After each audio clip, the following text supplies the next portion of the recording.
में आपका स्थलीय दौरा किया गया और यहाँ पे एक बड़ा आरोप है कि जब तक रोड नहीं तब तक वोट नहीं, और वहीं पे लोगों की एक बहुत बड़ी आस है कि क्योंकि आपके विधानसभा को साएंगे, जबकि चंद बार्डर है, बार्डर को देखते हुए वहाँ का विकास देखते हुए लोगों में काफ़ी उत्साह है कि जब तिवारी जी आएंगे तो यहाँ पे जो कहेंगे उसको माना जाएगा। क्या कहेंगे आप? नहीं, ये हमारी विधानसभा का बगल का गांव एकदम रामपुर जोहन है बगल का, और ये रामपुर है, तो समझिए कि ये हमारी, इसको हम अपनी विधानसभा का ही हिस्सा मानते हैं इस ग्राम सभा को। चूँकि मैं यहाँ का एमएलए नहीं रहा, नहीं तो अब तक ये सब काम हो गया होता। और यहाँ के लोगों ने कहा है कि 6 किलोमीटर सड़कें, चूँकि आचार संहिता है मैं कुछ बोल नहीं सकता हूँ, लेकिन इस ग्राम सभा के विकास के लिए चाहे सड़क का मुद्दा हो, चाहे पानी का मुद्दा हो, चाहे आवास का मुद्दा हो, चाहे राशन कार्ड का मुद्दा हो, जो भी समस्याएं हैं तमाम माताओं बहनों ने बताया। उस समस्याओं को सुनकर मैं बहुत ही मर्माहत हूँ। सारी समस्याओं का समाधान किया जाएगा और इसके अलावा भी तमाम चीज़ों को मैं देख रहा हूँ। अभी तमाम महिलाओं ने कहा कि पेंशन नहीं बनी, जो भी समस्याएं हैं इसको हम स्वयं आएंगे व्यक्तिगत रूप से चुनाव के बाद और इस यहाँ की समस्याओं का समाधान हम कराएंगे हर तरीके से। खब्बू तिवारी जी स्वर्गीय मित्रसेन यादव जी का ये गढ़ माना जाता है, और ऐसे में जो आज आपकी अगवानी कर रहे हैं यहीं से क्षेत्रीय नेता हैं समाजसेवी भाई पीताम्बर सेन जी, तो क्या लगता है कि मित्रसेन यादव का जो गढ़ है वो लोग दावा कर रहे हैं अवधेश जी को सपोर्ट करने का, क्या उसके गढ़ में सेंध लग चुकी है? स्वर्गीय मित्रसेन यादव जी, उनके मन में गरीबों के लिए, मजलूमों के लिए, सर्व समाज के लिए चिंता रहा करती थी। और भारतीय जनता पार्टी की जो सोच है सर्व समाज को लेकर चलने वाली है। भारतीय जनता पार्टी की सोच समाज का सबसे कमज़ोर व्यक्ति कैसे मजबूत होगा, भारतीय जनता पार्टी की सोच है। निश्चित रूप से तमाम जो इस क्षेत्र के महापुरुष हुए, जो इस क्षेत्र में गरीबों के लिए काम किए, चाहे स्वर्गीय विभूषण त्रिपाठी जी हों, चाहे मथुरा तिवारी जी हों, चाहे मित्रसेन यादव जी हों, जितने लोगों ने यहाँ के गरीबों के लिए काम किया है, उन सबकी एक ही इच्छा थी कि मिल्कीपुर विधानसभा जो हर तरीके से पिछड़ी है, विकास की दृष्टि से पिछड़ी है, तो विकास की दृष्टि से अगर पिछड़ी हुई विधानसभा है ये, तो विकास की दृष्टि से विधानसभा कैसे उन्नत करेगी, इसके लिए हमारी पार्टी संकल्पित है। कटेरी चुनाव के बाद बात की जाए तो मिल्कीपुर में एक बड़ी जिम्मेदारी आपको दी गई है। भारतीय जनता पार्टी का मैं कार्य करता हूँ, जो भी जिम्मेदारी मिलती है कटेरी में मिली, वहाँ हमने उसका निर्वहन किया। कार्यकर्ता होने के नाते जो जिम्मेदारी हमें यहाँ मिल्कीपुर की मिली है उसका बखूबी हम निर्वहन कर रहे हैं। और यहाँ के बुजुर्गों ने, यहाँ के नौजवानों ने, यहाँ की सम्मानित मतदाताओं ने, माताओं ने, बहनों ने ये तय कर लिया है कि मिल्कीपुर को पूरा देश देख रहा है, और वो इसलिए कि मिल्कीपुर अयोध्या का ही हिस्सा है। तो जहाँ पर अयोध्या की बात हो, जहाँ पर राम की बात हो, जहाँ पर भारतीय संस्कृति की बात हो, तो मिल्कीपुर की जनता जिताएगी तो है ही, लेकिन मिल्कीपुर की जनता ने ये तय कर लिया है कि कितने भारी मतों से हम जिताएंगे।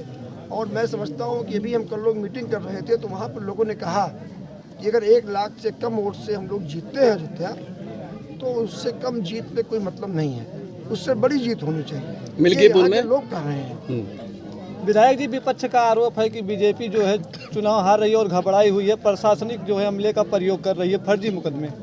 पिछली बार अभी उपचुनाव में 9 उपचुनाव हुए, 9 विधानसभाओं के 7 हम लोग जीते और 2 विपक्षी जीते। अगर ये बात होती तो 2 हम भी, जो हारे हैं, जो भाजपा हारी, वो भी हम जीत गए होते। ये विपक्ष के हताशा का प्रतीक है। विपक्ष के लोग पहले से ही लामबंदी कर रहे हैं कि कल को जब परिणाम आएगा और हम चुनाव जब हारेंगे तो क्या कहेंगे। इस चीज़ की लामबंदी विपक्ष पहले से ही कर रहा है। और निश्चित रूप से 5 तारीख को जब मतदान होगा और 8 तारीख को जब काउंटिंग होगी तो भारतीय जनता पार्टी और हमारे प्रत्याशी चंद्रभानु पासवान, जिनको मोदी जी ने, योगी जी ने, माननीय केशव मौर्य जी ने, माननीय ब्रजेश पाठक जी ने, माननीय भूपेंद्र चौधरी जी ने, जिनको भारतीय जनता पार्टी के संगठन ने जिनको अपना आशीर्वाद देकर भेजा है, हमारा प्रत्याशी यहाँ पर लाखों वोट चुनाव जीतेगा और विधायक बनेगा। खब्बू तिवारी जी, परसों सपा की स्टार प्रचारिका डिम्पल यादव जी का रोड शो था, काफ़ी भीड़ भाड़ थी, और वहाँ पे जो सपाई समर्थक थे एक नारा लगा रहे थे, न अयोध्या, न मथुरा, न काशी, मिल्कीपुर में फिर एक बार अजीत अवधेश पासी। इस पर आप क्या कहना चाहते हैं? ठीक है, जिस पार्टी का जो कैंडिडेट रहता है उस पार्टी के नेता भी आते हैं, नारा भी लगाते हैं, तमाम नए नए नारे बनते हैं, वो उनका अपना मुद्दा है। लेकिन यहाँ के लोगों ने भारतीय जनता पार्टी के लिए, कमल निशान के लिए, चंद्रभानु पासवान के लिए, अयोध्या की संस्कृति के लिए, सनातन परंपरा के लिए यहाँ के लोगों ने तय कर लिया है कि यहाँ पर भारतीय जनता पार्टी जीतेगी और कमल खिलेगा। एक लास्ट सवाल, आपकी लोकप्रियता मिल्कीपुर में भी बहुत है, खास करके युवा वर्ग में। लोग आपके पॉलिटिकल भविष्य के बारे में जानना चाहते हैं। योगी जी से आपको क्या आश्वासन मिला है? लोग जानना चाहते हैं कि क्या आगे भविष्य में आप मिल्कीपुर में कुछ अपनी राजनीतिक पारी शुरुआत कर सकते हैं? नहीं, मिल्कीपुर तो मान लीजिए अच्छी सीट है, लेकिन माननीय मुख्यमंत्री जी, माननीय भूपेंद्र चौधरी जी, माननीय केशव मौर्य जी, माननीय ब्रजेश पाठक जी, संगठन के लोग और सरकार के लोग जब कोई चुनाव होता है तो अपने कार्यकर्ताओं को बुलाकर उनसे बातचीत करते हैं। उसी क्रम में हमको भी बुलाया गया था। जब कटहरी का चुनाव था तब भी बुलाया गया था, जब मिल्कीपुर का चुनाव आया तब भी बुलाया गया। उनका मार्गदर्शन प्राप्त हुआ और उन्हीं के मार्गदर्शन के आधार पर हम लोग यहाँ पर काम कर रहे हैं। और रही बात मिल्कीपुर से संबंध की, मिल्कीपुर विधानसभा से मेरा रिश्ता आज 25 सालों का है। मैं कहता हूँ कि 2 पीढ़ियों का रिश्ता है। 25 साल पहले जिससे हमारे रिश्ते रहे होंगे उनके बच्चे भी बड़े हो गए होंगे, तो 2 पीढ़ियों का रिश्ता है। कोई भी रिश्ता विश्वास से चलता है। यहाँ के लोग जानते हैं कि हमारा सेवक अब्बू तिवारी हमारे लिए हर सुख दुख में खड़ा है, इसलिए हमको लोग यहाँ के लोग प्यार करते हैं। और रही बात मिल्कीपुर विधानसभा की, जिले में 5 विधानसभाएं हैं, लेकिन मिल्कीपुर का अलग यहाँ का तरीका है, इसको मैं जानता हूँ 25 साल से। यहाँ का मिजाज अलग है, यहाँ के लोग कर्मठी हैं, यहाँ के लोग ईमानदार हैं, यहाँ के लोग साफ बात करने वाले हैं, लेकिन यहाँ के लोग स्वाभिमानी भी हैं। यहाँ के लोगों के हाँ में हाँ रहता है और ना में ना रहता है। यहाँ के लोग जिसका साथ पकड़ते हैं तो छोड़ते नहीं हैं, और जिसका छोड़ते हैं फिर पकड़ते नहीं हैं। निश्चित रूप से मैं अपने आप को सौभाग्यशाली महसूस करता हूँ कि यहाँ के नौजवानों का, यहाँ के बुजुर्गों का, यहाँ के सर्व समाज के लोगों का आशीर्वाद हमको 25 सालों से मिल रहा है। और भारतीय जनता पार्टी का कार्यकर्ता होने के नाते यहाँ के लोगों से मेरा करबद्ध निवेदन है कि भारतीय जनता पार्टी के प्रत्याशी को आप सभी लोग भारी मतों से विजयी बनाकर माननीय मोदी जी के, माननीय योगी जी के, माननीय केशव प्रसाद मौर्य जी के, माननीय ब्रजेश पाठक जी के, भारतीय जनता पार्टी के संगठन के हाथों को यहाँ के लोग मजबूत करें, यही हमारी प्रार्थना है। एक सवाल मेरा भी है। डिम्पल यादव की सभा के बाद सभा में काफ़ी भीड़ जमा हुई, जिसके बाद सफाई कहने लगे कि देख सफाई भाजपा घबराई। तो कहीं ना कहीं ये भाजपा के ऊपर ये दबाव रहेगा कि योगी जी की सभा जो 2 तारीख को होने वाली है उसमें भीड़ जुटाना, इस पर आप क्या कहेंगे?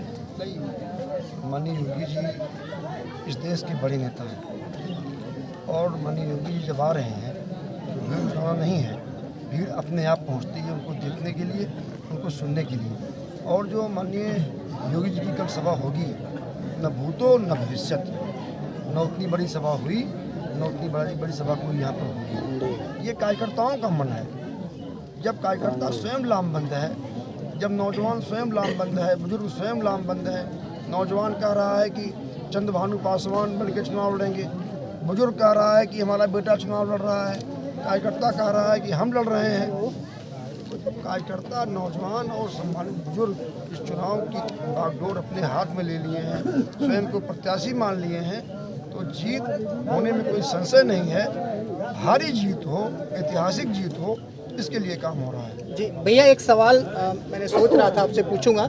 स्वर्गीय मित्रसेन यादव जी के बड़े सुपुत्र हैं पूर्व DIG IPS अरविंद सेन यादव, और उन्होंने एक बड़ा स्टेटमेंट दे दिया है, काफ़ी वायरल भी हो रहा है, हमारे चैनल पे भी उन्होंने ये बोला कि ब्राह्मणों का एकमात्र सर्वमान्य जो नेता है, बहुमत वाला, जनाधार वाला, खब्बू तिवारी। तो आपके उनके क्या संबंध है? क्या कोई बातचीत हुई? आजकल इतना क्यों आपके ऊपर वो तारीफ कर रहे हैं? हमारी कभी उनसे आज तक मुलाकात भी नहीं हुई है, कभी बात भी नहीं हुई है।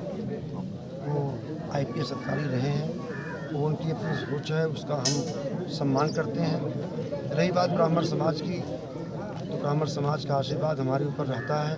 ये मेरे लिए सौभाग्य का विषय है। ब्राह्मण समाज का सेवक हूँ, लेकिन साथ ही साथ मैं सेवक सर्व समाज का हूँ। सर्व समाज के लोग जब हमको अपना आशीर्वाद देते हैं, खास करके सर्व समाज के जो हमारे बुजुर्ग हैं, अपना बेटा अपना सेवक समझ के जब आशीर्वाद देते हैं, नौजवान साथी जब हमारे साथ कंधे से कंधा मिलाकर चलता है, उससे हमको उत्साह भी मिलता है और उससे हमको ऊर्जा भी मिलती है। मैं उनका आभारी हूँ कि उनका अपना विश्लेषण है, उन्होंने अपने विशेषण के आधार पर अपना विषय रखा। लेकिन जब भी जरूरत पड़ेगी समाज के किसी भी व्यक्ति को, जब भी समाज का कोई भी व्यक्ति किसी भी जात बिरादरी का हो, जब उसके साथ में अन्याय होगा या कभी भी अन्याय हुआ है, तो हम दलीय भावना से ऊपर उठकर न्याय का पक्ष लिए हैं, न्याय के साथ रहे हैं। इसीलिए मिल्कीपुर विधानसभा के लोग हमारे साथ रहते हैं और अपना स्नेह और प्रेम हमको देते हैं। सर, जैसा कि उत्तर प्रदेश में सड़कों का जाल बिछ चुका है, यह ग्राम पंचायत अछूता क्यों रह गया है? इस पर क्या क्या किसी राजनीतिक गतिविधियों का शिकार हुआ है? नहीं, ये हमें नहीं पता है, कोई इशू नहीं है, ये कोई विषय नहीं है, नहीं हुआ तो हो जाएगा, कोई इशू नहीं है। पिछले 3 साल में भाजपा विधायक रहा होता शायद